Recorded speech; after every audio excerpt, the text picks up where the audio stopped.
Hello friends, मैं आपका दोस्त राधेश्याम भावसर। तो हल्दी के स्टेन निकालना काफ़ी आसान है। ब्लीच से एक झटके में स्टेन निकल जाएगा, बहुत ही सिंपल है। धूप से भी जाते हैं, लेकिन कुछ साड़ियाँ ऐसी होती है जिसके ऊपर बहुत सारे स्पार्कल लगे होते हैं, वर्क लगा होता है।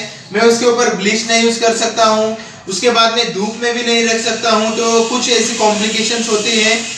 तो मैं आपको अभी जो साड़ी वॉश करके दिखाऊंगा उसका मटेरियल दिखाऊंगा, उसके ऊपर कितना स्टेन है वो दिखाऊंगा, और आफ्टर वॉश साड़ी कैसी हुई है तो वो भी दिखाऊंगा आप लोगों को। तो फ्रेंड्स बने रहिए इस वीडियो में, वीडियो पूरी देखिए। वीडियो छोटी है लेकिन इंफॉर्मेशन है, एक बार में समझ में नहीं आ जाएगी तो 2 बार देखिए, क्योंकि हमारे पास एक छोटी सी भी वीडियो बनानी होती है और इंफॉर्मेटिव भी बनानी होती है। बहुत ज्यादा लंबी वीडियो बना के आपका टाइम वेस्ट होगा और आप लोग बोर भी हो जाएंगे। तो फ्रेंड्स वीडियो अगर अच्छी लगी पूरी देखने के बाद तो प्लीज वीडियो को लाइक कीजिए। एक लाइक मेरे लिए काफी इंपॉर्टेंट है।